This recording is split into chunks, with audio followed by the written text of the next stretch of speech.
Hello everyone. Good evening sir. Good evening. आज तो बहुत कम लोग हैं। लगता है सर्दी लग गई। पता नहीं क्या हुआ। चलिए क्या करें फिर, वेट करें या अभी स्टार्ट करें? स्टार्ट ही कर लो, जब ज्वाइन करना होगा कर लेंगे और स्टार्ट ही कर दीजिए सर। चलिए स्टार्ट करते हैं।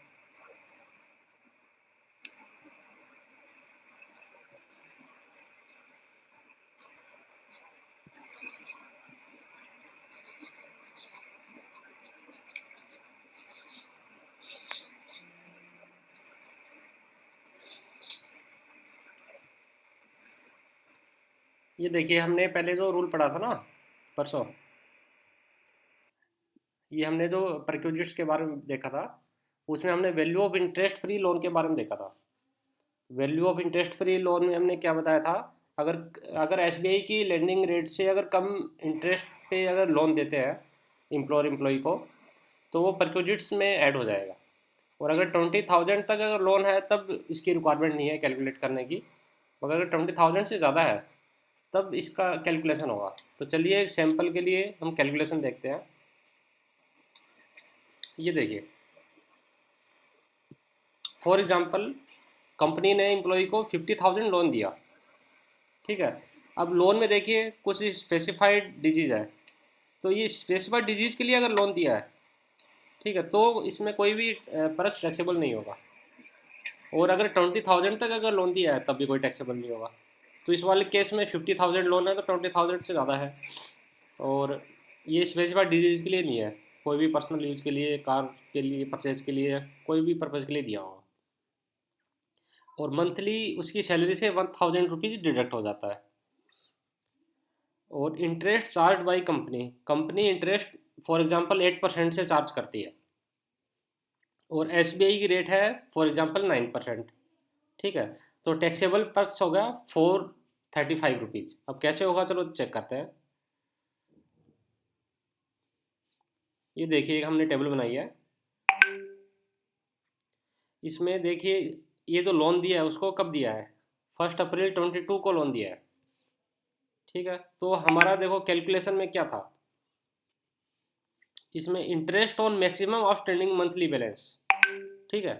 तो मंथली आउटस्टैंडिंग मंथली बैलेंस क्या है, इसमें देखिए, monthly outstanding monthly balance means balance of loan on the last day of इस मंथ। बैलेंस ऑफ लोन मतलब लोन का जो बैलेंस है वो मंथ के लास्ट डे पे कितना है। अब देखिए, ये अप्रैल मंथ है, ये मंथ है पूरे, अप्रैल मई जून जुलाई अगस्त, ये पूरा मंथ है। अब मान लो मंथ के स्टार्टिंग में ये मान लीजिए ओपनिंग है, मंथ का ओपनिंग में ये बैलेंस था और क्लोजिंग में ये बैलेंस था। मान सर लीजिए पर्क्स का मतलब क्या हुआ? वही परक्यूजिट्स, इसको ओके ठीक है सोर्स ओके में वो बोलते हैं, पक्ष बोलते हैं। ओके। जैसे एचआरए बोलते हैं ना, हाउस रेंट अलाउंस को एचआरए बोलते हैं, डियरनेस ये सब अलाउंस मैं को समझ डीए गया बोलते हैं। समझ गया। Please continue. तो अप्रैल मंथ में ओपनिंग में उसका 50,000 बैलेंस था, क्योंकि उसको 50,000 रुपीज़ लोन दिया था। और पर मंथ उसका 1,000 रुपीज़ डिडक्ट होता है, मतलब वो रिपे करता है 1,000 रुपीज़। और रिपे कब करता है वो, ये मान लीजिए वो थर्ड लास्ट डे पे रिपे कर देता है। तो लोन बैलेंस कितना हो गया, 49,000 हो गया। ठीक है। अब 49,000 फिर ओपनिंग हो गया नेक्स्ट मंथ का, उसमें से 1,000 रुपीज़ फिर कम हो गया, तो ऐसे 48 47 46 पर मंथ 1,000 रुपीज़ कम होता जा रहा है।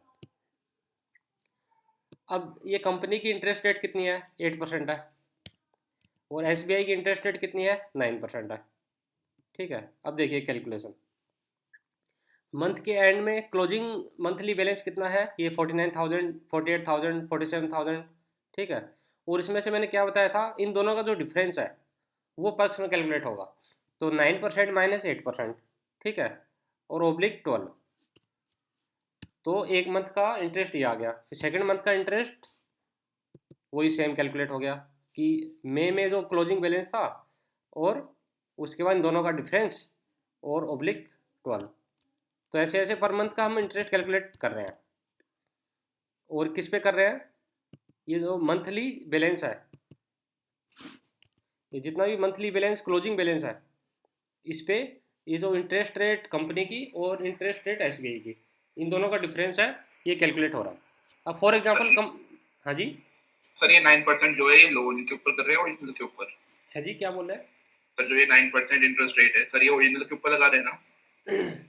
हाँ, ओरिजिनल के ऊपर ही लगाएंगे। ठीक है, तो उसका डिफरेंस ले रहे हैं ना, हाँ 9% ऑफ ओरिजिनल माइनस 8% ये जो इंटरेस्ट रेट है। ओरिजिनल माइनस अगर कोई रीपे कर रहा है वो, तो मंथ के एंड में कितना बैलेंस बच गया उसका? 49 के। अच्छा। ठीक है, फिर 49 बन गया ओपनिंग नेक्स्ट मंथ का, और उसमें से 1000 फिर रीपे हो गया, तो फिर बैलेंस बच गया 48,000। सर मैं ये पूछ रहा था जो ये इंटरेस्ट रेट है ये भी तो ओरिजिनल के ऊपर ही है ना, जो ये 8% लिखा है और जो इंटरेस्ट रेट एसबीआई लिखा है ये 8% और जैसे 9%। 8% तो हमने एज्यूम कर लिया कि अच्छा क्यों? हाँ कि ठीक है। 8 कंपनी 8% चार्ज कर रही है। फॉर एग्जांपल मान लो कोई भी चार्ज नहीं करी, फ्री में दे दिया उसने, ओके। ठीक है, तो ये जीरो आ जाएगा। ठीक है, और एस बी ये भी हमने एज्यूम कर लिया, एसबीआई की रेट 9% है, 8% भी हो सकती है, 10% भी हो सकती है, 12% भी हो सकती है। ठीक है, ये लैंडिंग रेट आप एसबीआई की वेबसाइट पे जाएंगे तो वहाँ पर चेक कर सकते हैं। जी सर मैं ये नहीं पूछ रहा था, मैं ये पूछ रहा था कि जो आपने पर परक्विजिट्स निकाली है सर वो ये माइनस किया था ना, 9% जो इंटरेस्ट रेट है of original minus 8% of original, है ना? हाँ, जैसे मान लो 50,000 माइनस 1000, तो 49,000। हाँ, ठीक है। तो क्लोजिंग बैलेंस बच गया 49,000। फिर इसमें से फिर हमने 9% इसका इंटरेस्ट निकाल लिया, और ठीक फिर है। एक मंथ का निकाल लिया, ओब्लिक कर ओके। दिया 12, तो ओके। हाँ, तो 368 रुपीज़ निकल गया। ठीक है, और अगर मान लो कंपनी इसमें से मान लो 9% की जगह अगर 2% चार्ज कर रही है मान लो, ठीक है। ठीक है, तो हम यहाँ पर 2% कर देंगे। ठीक है, तो इंटरेस्ट अब देखिए ये चेंज हो गया कैलकुलेशन, अब 3000 आ गया इसका पंच, पहले 435 आ रहा था। अगर मान लो 5% चार्ज करती है, ठीक है, तो इसका देखो 740 आ गया इसका। अगर कोई भी चार्ज नहीं करती तो 3915 आ गया इसका इंटरेस्ट। सर फॉर्मूला जानना चाह रहा था, चलो कोई नहीं। फॉर्मूला ही देखिए, फॉर्मूला चेक कर लीजिए, एक सेकंड, अब देख लीजिए फॉर्मूला। एल 80 माइनस के। ओके। देखो J80 है, J80 क्या हुआ, क्लोजिंग बैलेंस आ गया, ठीक है। ठीक है, और इनटू L80, L80 क्या है, एसबीआई की रेट, ठीक है, ठीक है। और माइनस कंपनी की रेट। तो कंपनी अच्छा की वो, रेट अगर अगर मान लो जीरो होगी तो इसमें कुछ भी नहीं आएगा। अच्छा वरना माइनस ये जैसे 2% था, 2/100 ऑफ ये 49,000 है ना? जैसे J80 तो 49,000, ठीक हाँ। है, इंटू 9%, और फिर ओब्लिक ओके। 12, ओके। ठीक है, और 9%, तो अब ये आ गया, अगर मान लो ये रेट, अगर मान लो ये मान लो 5% है रेट, ठीक ठीक है, है। तो आप सीधा से निकाल सकते हो 9 - 4, 9 - 5 = 4, हाँ। तो डायरेक्ट 4% हाँ। निकाल लो, हाँ। या मैंने फॉर्मूले में कर दिया कि 9 - 5 कर दिया ना, L80 हम्म। माइनस K80, मतलब L माइनस K, तो ऑटोमेटिक 4% आ गया, मतलब सीधा सीधा इसका 4% ही निकल रहा है। ठीक है ना, या कोई डाउट है?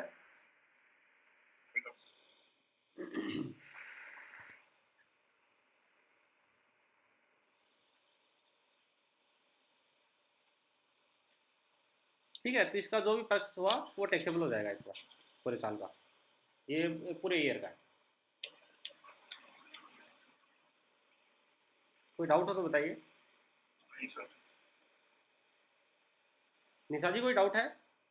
नहीं सर कोई डाउट नो सर। ओके,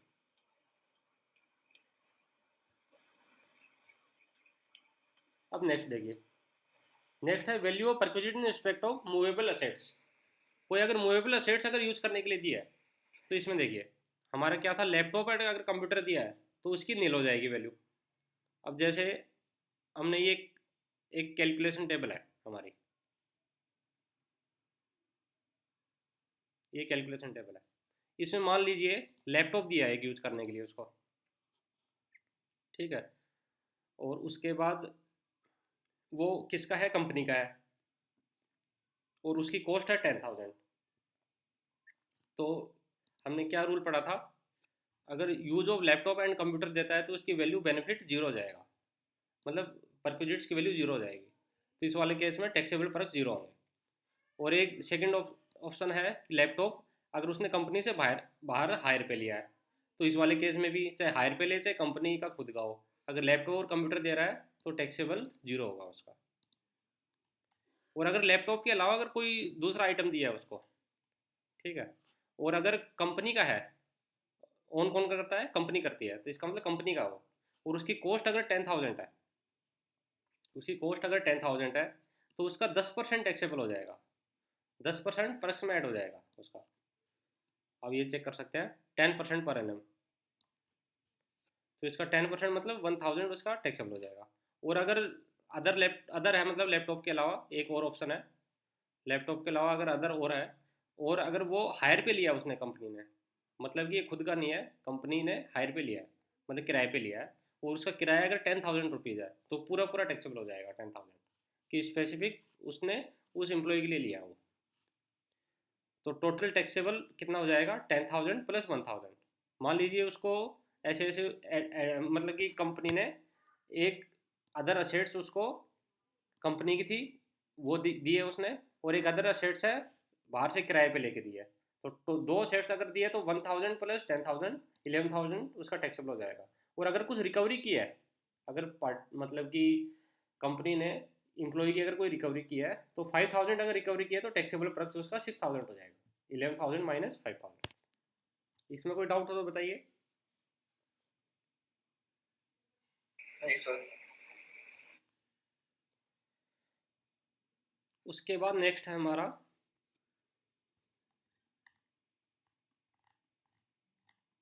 ये देखिए, value of perquisites in respect of movable assets sold to employ.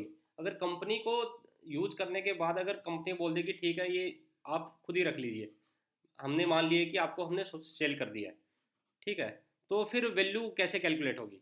तो हमने देखिए तीन आइटम देखे थे, computer and electronics, motor car, और एनी अदर असेट्स। तो कंप्यूटर एंड इलेक्ट्रॉनिक के केस में, कंप्यूटर एंड इलेक्ट्रॉनिक के केस में जो डिप्रिशिएटेड वैल्यू है, तो डिप्रिशिएटेड वैल्यू पहले निकालनी पड़ेगी हमें।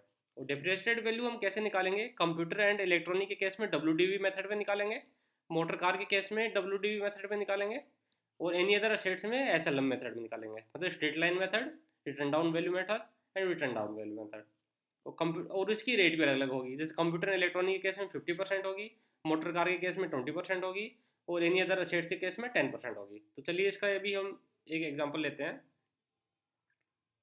फॉर एग्जांपल एक लैपटॉप एम्प्लॉय को सेल किया है, ठीक है, तो एक कंप्यूटर एंड इलेक्ट्रॉनिक्स में लैपटॉप आता है, ठीक है, तो वो सेल किया है, उसकी कॉस्ट मान लो 1,00,000 रुपीज़ थी, एक लैपटॉप की कॉस्ट 1,00,000 रुपीज़ थी, ठीक है। तो 1,00,000 रुपीज़ में देखिए इसका कंप्यूटर एंड इलेक्ट्रॉनिक के केस में 50% डिप्रिसिएशन लगता है, ठीक है, तो 50% हमने डिप्रिसिएशन लगा दिया, ठीक है, तो डिप्रिसिएशन की वैल्यू होगी 50,000। तो रिटर्न डाउन वैल्यू मेथड के हिसाब से अगर देखें तो इसकी डब्ल्यू कितनी बच गई, मतलब कि 1,00,000 रुपये में से डिप्रिसिएशन अगर 50,000 चला गया, तो इसकी वैल्यू बच गई हमारी 50,000, मतलब एंड ऑफ 1 ईयर इसकी 50,000 वैल्यू रह गई है। और हमने मेथड कौन सा यूज़ किया है इसमें, डब्ल्यू मेथड यूज़ किया है।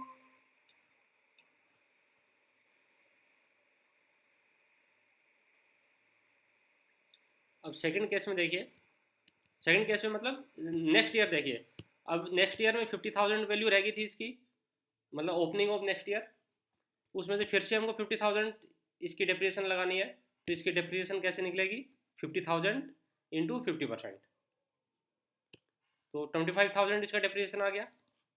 देखिए 50,000 पे हमने 50% लगाया, न कि 1,00,000 पे, तो इसकी डब्ल्यू अब कितनी बच गई, 50,000 माइनस 25,000।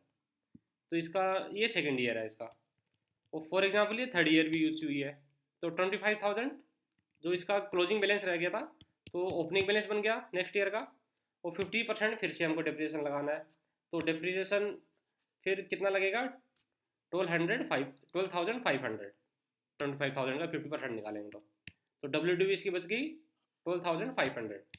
तो हम देख सकते हैं कि एंड ऑफ थर्ड ईयर इसकी जो डब्ल्यू वैल्यू है, इसकी डब्ल्यू वैल्यू है वो 12,500 रह गई है, और इसकी कंपनी ने रिकवरी की है 5,000। तो फिर पर्क्स की कैलकुलेशन कैसे होगी? 12,500 माइनस 5,000 तो इक्वल टू 7,500। ठीक है, इसमें कोई डाउट है? No sir. ठीक है, हमने फाइव बस थाउजेंड क्यों लेस किया सर? अगर कंपनी ने उससे कोई रिकवरी की है तो हो सकता है कि 5,000 नहीं भी हो। ओके अगर कंपनी ने कोई रिकवरी अगर नहीं की है, अगर कंपनी अगर फ्री में किसी को एसेट दे रही है तो हो सकता है कंपनी कुछ रिकवरी करे उससे, तो हो सकता है कुछ रिकवरी भी नहीं करे। अब मान लो अगर ये कुछ नहीं होगा तो फिर पूरा पूरा टैक्सेबल हो जाएगा। ठीक है। अब नेक्स्ट में देखते हैं। नेक्स्ट में देखिए, नेक्स्ट में था मोटर कार। तो मोटर कार पे भी हमने मान लीजिए 5 लाख रुपीज़ की कार थी, उसमें हमको डिप्रिसिएशन कितना लगाना है? देखिए 20% डिप्रिसिएशन है इसकी रेट, इसकी रेट ऑफ डिप्रिसिएशन 20% है। तो हमने 20% इस पर चार्ज किया, तो 5 लाख का 20% आया 1 लाख रुपीज़। तो डब्ल्यू इसकी रह गई 5 लाख माइनस 1 लाख 4 लाख। ठीक है, तो एंड ऑफ 1 ईयर इसकी 4 लाख रुपीज़ रह गई। फिर हम ये देख रहे हैं कि ये सेकंड ईयर भी यूज़ हुई है, थर्ड ईयर भी यूज़ हुई है। तो 4 लाख फिर से ओपनिंग बन गया नेक्स्ट ईयर का, वो फिर से 20% लगा, तो 4 लाख का 20% हो गया 80,000। फिर इसकी डब्ल्यू कितनी बच गई? 4 लाख माइनस 80,000 इक्वल टू 3,20,000। ऐसे ही फिर 3,20,000 है, नेक्स्ट ईयर की ओपनिंग बन गई, और फिर से 20% इसका डिप्रिसिएशन लगा 64,000। अब फाइनल बैलेंस इसका बच गया 2,56,000 जो थर्ड ईयर की क्लोजिंग वैल्यू है। और हमने इसमें मेथड यूज़ किया है डब्ल्यू मेथड। और रिकवरी उसकी कंपनी ने की है 1 लाख रुपीज़, मतलब कि कंपनी ने 1 lakh rupees second hand car बेच दी उसको, ये बोल सकते हैं। तो इसकी पर्स की वैल्यू हम देखेंगे 1,56,000 आएगी। 2,56,000 इसकी क्लोजिंग वैल्यू थी, और माइनस 1 लाख रुपीज़ अगर रिकवरी हुई है तो 1,56,000 इसकी क्लोजिंग वैल्यू, 1,56,000 इसकी फाइनल वैल्यू मान लेंगे पर्स की।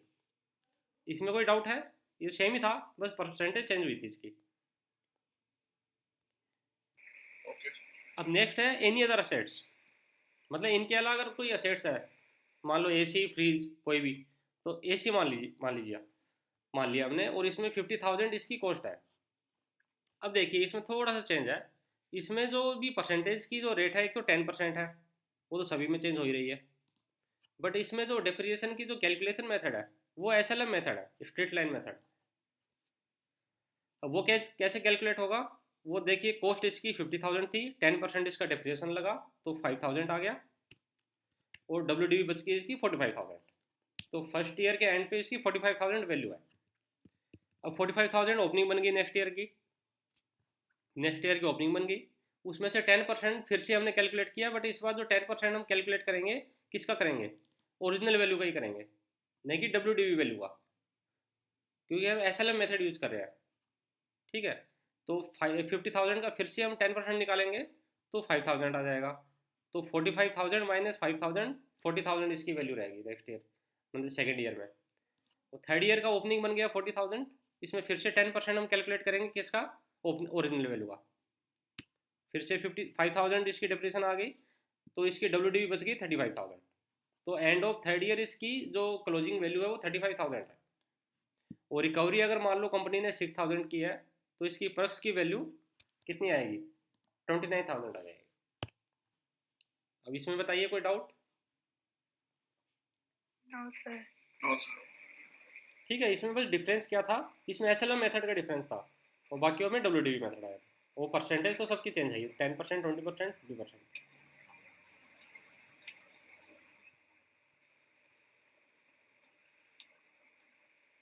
अब ये देखिए वैल्यू ऑफ मोटर कार।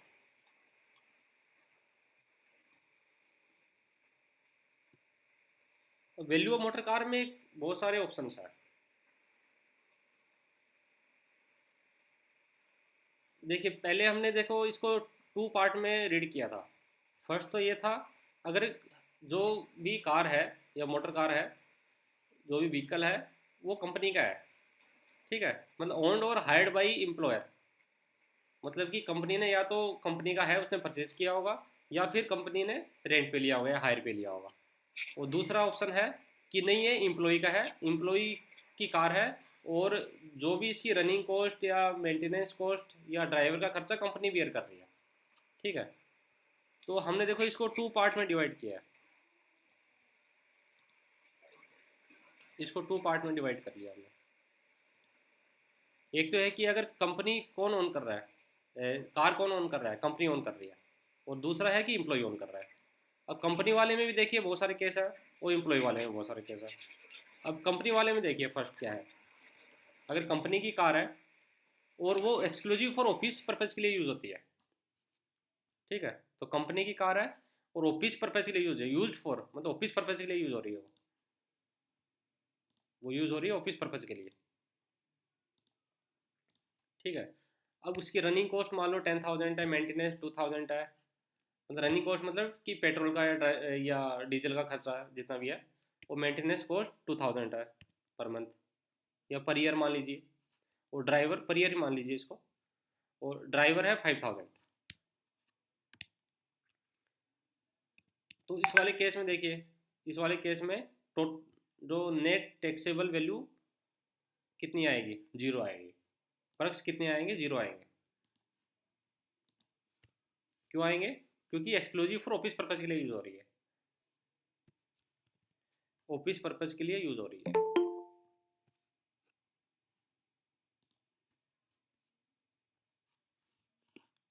ये हमारी ऑफिस पर्पज़ के लिए यूज़ हुई है। फिर नेक्स्ट है प्राइवेट यूज़ हुई है उसकी, एम्प्लॉय की प्राइवेट यूज़ हुई है एक कार।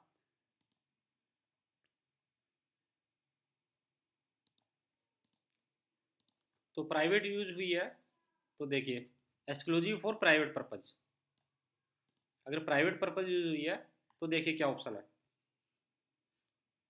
उसकी कॉस्ट है 5 लाख रुपीज़, उस कार की कॉस्ट है 5 लाख रुपीज़, ठीक है। उसके बाद इसकी रनिंग कॉस्ट है 10,000, मेंटेनेंस कॉस्ट है 2,000, ड्राइवर का खर्चा है 5,000।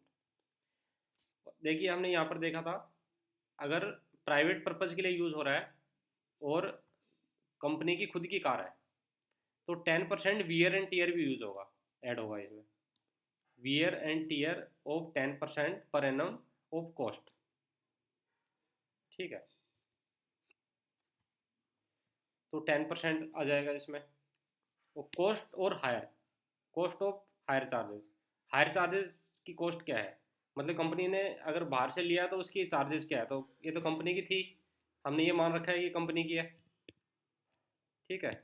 ये जो प्राइवेट पर्पज़ के लिए है, ये हमने ये माना है कि कंपनी की है कार, तभी हमने कॉस्ट लिखी है इसमें, हमने यहाँ पर कॉस्ट लिखी है ना, इसका मतलब हमने ये मान लिया कि कंपनी की है।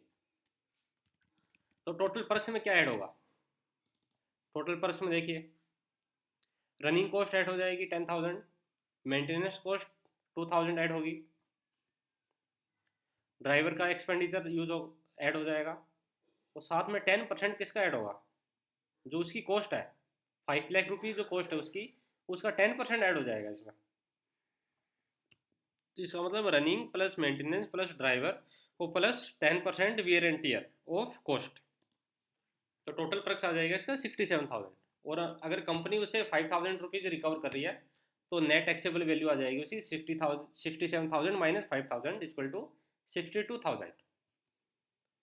तो अभी अभी हमने ये देखा है कि exclusive for private purpose use हो रही है, और कंपनी की है गाड़ी,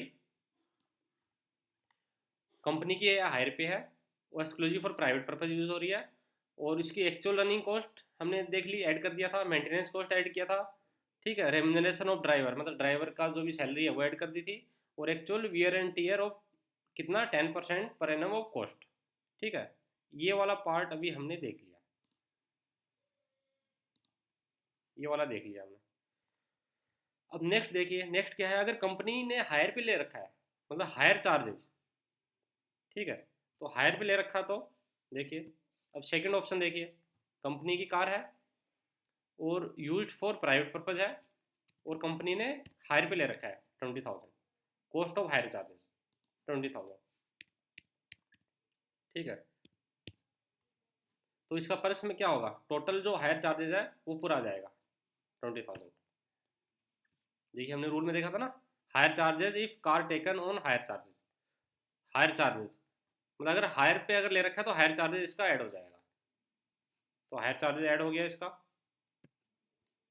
यहाँ पे 20,000 हायर चार्जेस ऐड हो गया।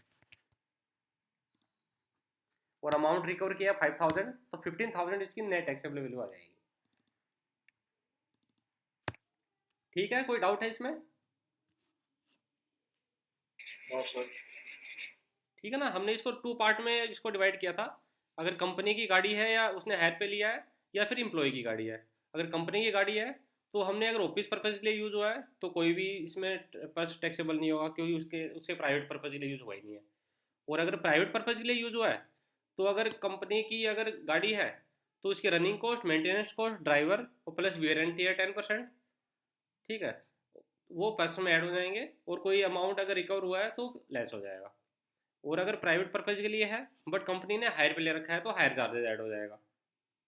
ठीक है, और जो भी अमाउंट अगर रिकवर हुआ है तो वो उससे रिकवर हो जाएगा, मतलब पर्क्स में कम हो जाएगा।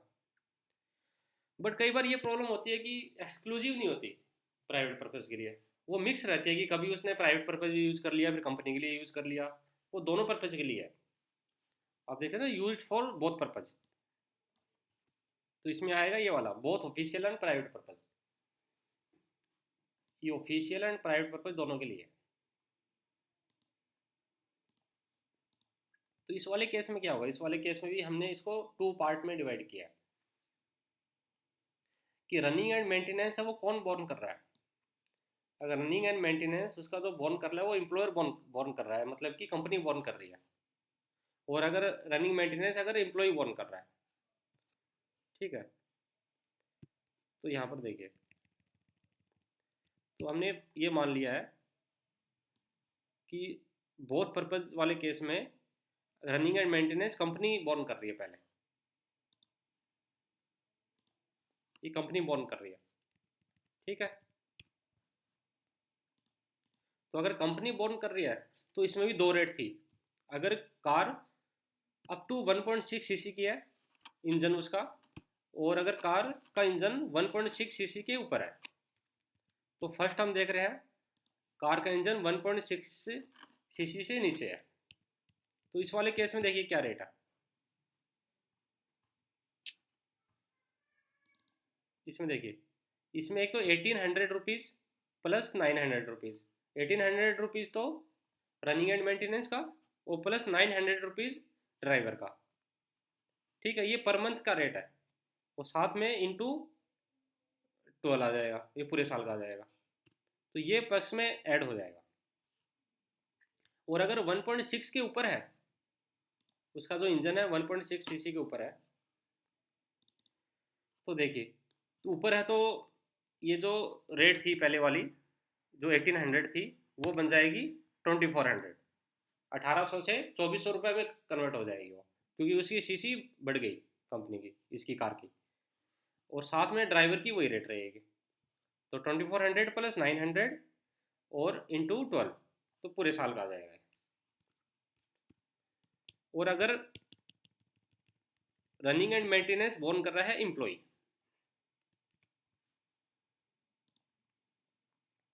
अगर रनिंग मेंटेनेंस अगर एम्प्लॉय बोर्न कर रहा है तो इसमें भी 2 रेट है, अप टू 1.6 सीसी और एबव 1.6 सीसी। अप टू वाले केस में देखिए, अप टू वाले केस में जो रेट पहले 1800 प्लस 900 थी या 2400 प्लस 900 थी, इसमें देखिए 600 प्लस 900 हो गई, मतलब कम हो गई है। क्योंकि जो भी इसका जो भी रनिंग मेंटेनेंस जो भी बोर्न कर रहा है वो एम्प्लॉय कर रहा है खुद। तो 600, अब ये 600 क्यों ऐड हुआ है, क्योंकि ये कार कंपनी की थी, ठीक है। अगर खुद की कार होती तो कुछ भी ऐड नहीं होता। तो 600 प्लस ड्राइवर का 900 और इंटू 12। और अगर एबो 1.6 सीसी के ऊपर है, ठीक है, तो पहले हमने क्या ऐड किया था, 600 ऐड किया था, अब हमने ऐड किया है 900। ड्राइवर का वो सेम रहेगा, तो 900 प्लस 900 इंटू 12।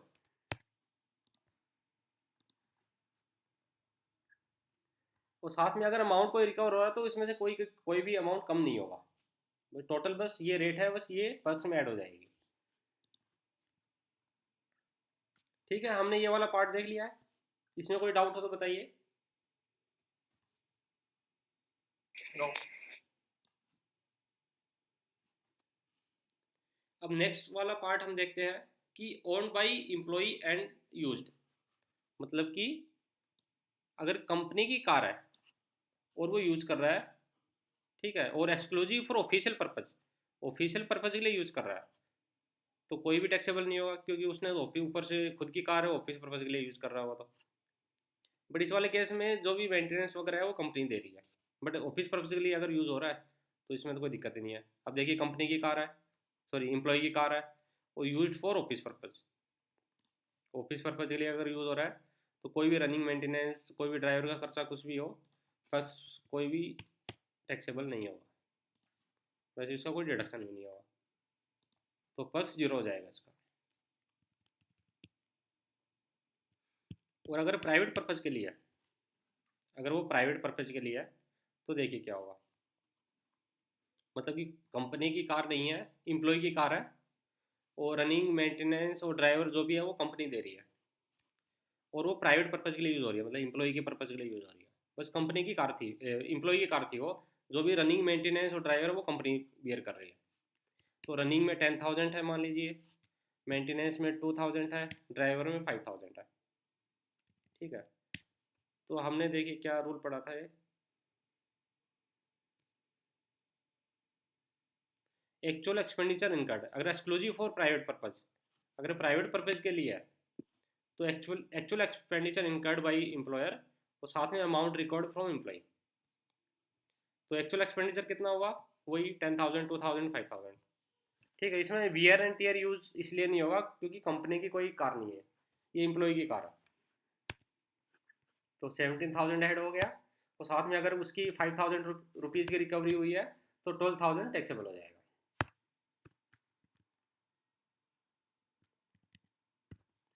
उसके बाद अगर ये बोथ पर्पज़ के लिए यूज़ होती है, मतलब बोथ ऑफिशियल एंड प्राइवेट दोनों पर्पज़ के लिए यूज़ होती है, तब क्या होगा। और running and maintenance born by, जो रनिंग एंड मेंटेनेंस है कौन बोर्न कर रहा है, जो हमने यहाँ पर पढ़ा था ना अभी, रनिंग एंड मेंटेनेंस अगर एम्प्लॉयर बोर्न कर रहा है या running and maintenance employ borne कर रहा है। एम्प्लॉयर बोर्न कर रहा था तो रेट हाई थी, एम्प्लॉय बोर्न कर रहा था तो रेट कम थी, और वो भी सीसी के हिसाब से। तो इसमें सीसी वाला कोई भी केस नहीं है। इसमें अगर रनिंग एंड मेंटेनेंस अगर बोर्न कर रहा है एम्प्लॉयर, अगर एम्प्लॉयर बोर्न कर रहा है रनिंग मेंटेनेंस, तो इसमें जो भी एक्चुअल एक्सपेंडिचर हो गया, तो एक्चुअल एक्सपेंडिचर देखिए बोथ पर्पज़ के लिए है। एक्चुअल एक्सपेंडिचर इसका 10,000, 2,000, 5,000। ठीक है, और रनिंग एंड मेंटेनेंस कौन बोर्न कर रहा है, ये देखिए इसका जो रनिंग मेंटेनेंस जो है वो बोर्न कर रहा है कंपनी। तो अगर कंपनी बोर्न कर रही है तो इसकी पर्क्स की कैलकुलेशन देखिए क्या होगा। इसमें जो भी उसकी कॉस्ट है 10,000, 2,000 और 5,000 वो ऐड हो जाएगी।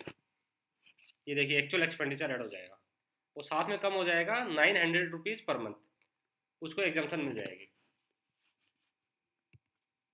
तो 900 रुपीज़ इंटू 12, ठीक है, तो ये एग्जाम्पशन मिल गई उसको। ठीक है,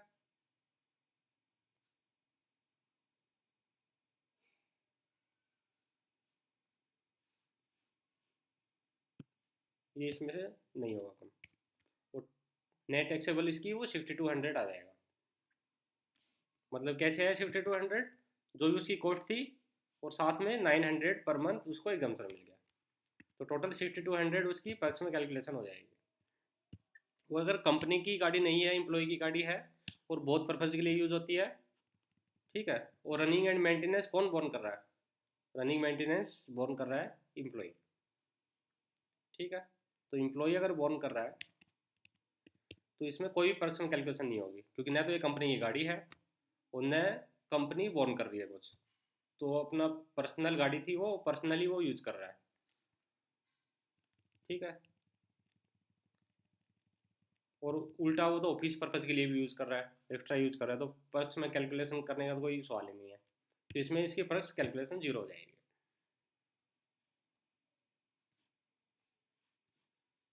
अब बताइए कोई डाउट हो तो।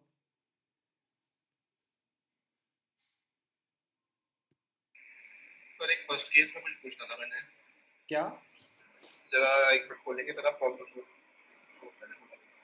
सर ये जो सबसे फर्स्ट केस है इसमें 5 लाख था, है ना सर। हम्म तो सर इसमें वर्क की कैलकुलेशन मतलब कैसे की, जैसे ये 10, 2,000 और 5,000 है, ये तो ऐड हो जाएंगे है ना। हम्म सर फिर ये 10% किस पे लगा वियर एंड टीयर का? ये 10% लगा है इसका कॉस्ट का। वो जो कॉस्ट है उसका 10% है हाँ ना? हाँ, ये जो भी कॉस्ट है ना इसकी 5 लाख हाँ रुपीज़, मतलब हाँ D3।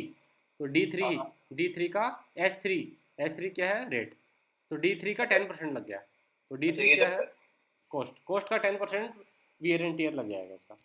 तो जब ये ऐड हो जाएंगे सब, तो सर ये 67,000 आएगा? हाँ, फिर 67,000 इसका वो परक्स आ जाएगा। अच्छा, सबको ऐड करके है ना? हाँ जी। ओके ठीक। और बताइए किसी को डाउट हो।